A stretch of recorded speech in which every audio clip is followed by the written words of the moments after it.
Greetings, everyone. Today is July the 18th, 2017, a beautiful Tuesday afternoon in the middle of summer in the Northeast Kingdom of Vermont. Beautiful for now. The kind of summer we've been having is beautiful moments like this when it's not raining. And as you can see, we've got clouds in the sky. Could very well rain even before I finish talking. I've got a raincoat with me just in case. I got rained on yesterday, but that's all right. Today's topic is for those of us who've experienced any kind of abusive or toxic relationships over the years and are thinking about maybe confronting or approaching the abuser years or even decades after. There are pros and cons to that. One of the gurus that I like to listen to, and I've listened to an awful lot over the years, is John Bradshaw. His point of view on it is that it can be helpful, but he cautions that he actually cautions for the most part against it, because as you confront or approach them, hopefully you're approaching them and not confronting them, they may not cooperate in giving you the closure that you need.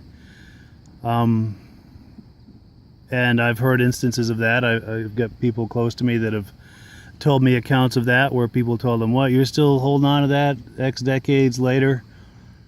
Or that, what are you talking about? That never happened. That wasn't me. That must have been someone else. It turned into a kind of a gaslighting situation. And I think if you're dealing with any kind of a narcissist or a sociopath who was dishing that out years ago, there's a very good chance that's what you're going to experience. And as far as I'm concerned, it's worth looking into what that is. If you're not familiar with what those terms, narcissist and sociopath, you might want to do a little research into it before you approach someone, because as you discover what those things are, and you get the feeling that maybe those people are sociopaths or narcissists, they're very likely not going to cooperate with you in giving you the closure you need. Actually, the opposite is probably going to happen, where they're just going to shame you and belittle you and use that as an opportunity to fuel their narcissistic or sociopathic needs. In a quick description of narcissists and sociopaths, they do a lot of the same behaviors, but for different reasons. They get off on messing with people, putting people down, and getting negative emotional responses from people. They get off on that. They thrive on that. They get narcissistic or sociopathic supply from doing that. And anyone who's been close to one of them and find your buttons pushed by them, it's like that's what that's about. That's what they're about. It's not you, it's them.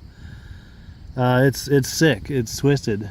And I don't completely understand it, but I understand that it exists and I recognize it. And there are certainly strategies on how to effectively deal with them,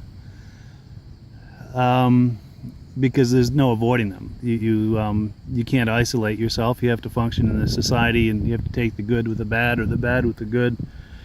And that's actually a good topic for future installments of this, is to talk about sociopaths and narcissists and how to effectively deal with them. The difference between them, by the way, is the narcissist for the most part does it for attention and status. The sociopath does it because they get off on hurting people, but they do a lot of the same kind of behaviors, and when confronted on those behaviors in the moment, they often do what's called gaslighting. Well, they'll turn it around and spin it around that, no, that never happened, or all kinds of deflections and smoke screens. They're really good at it. So confronting them in front of other people is a really bad idea, because they're pretty darn slippery. But I digress. So what Bradshaw is saying is, best not to confront them for the most part, because they may not cooperate in giving you the closure that you need. That's not always the case, though. I've been in situations where people have approached me wanting to talk about the past and toxic instances in the past, and I found that to be very cathartic and gave me good closure. That was a positive experience. And I've heard other people talk of that as well.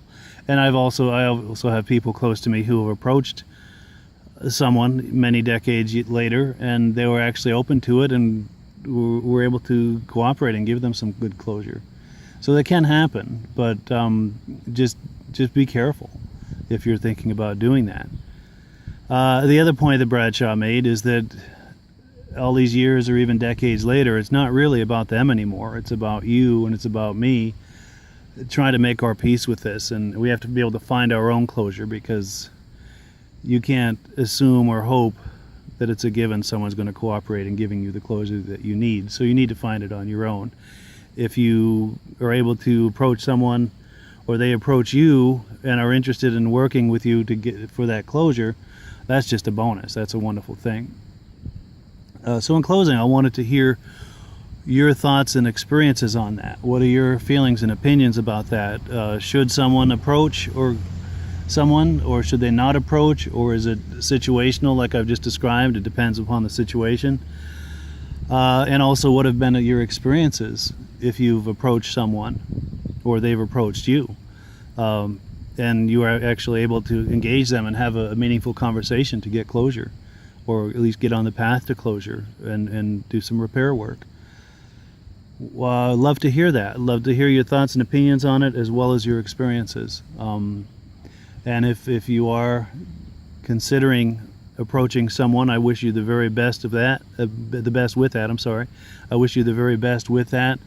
And I just encourage you to do a little research first, as far as whether or not you think they might be a narcissist or a sociopath, and just kind of do your best to gauge where they're at, so you don't end up walking away from that more upset and more shamed and more humiliated, and just damaging your growth and your progress and your healing.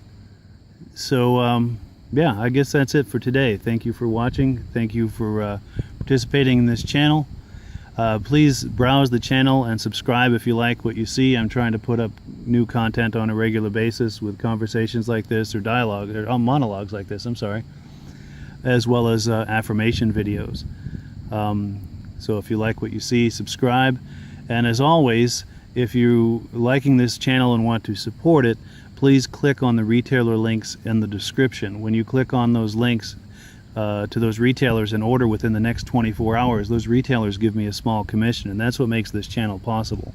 So anytime you're thinking about doing some online shopping, if you could click on my links and make your purchase within the next 24 hours, it doesn't cost you anything extra, but it sure goes a long way toward making this channel possible. And I thank you in advance for that. I wish you the very best in your personal growth, and have yourself a wonderful day.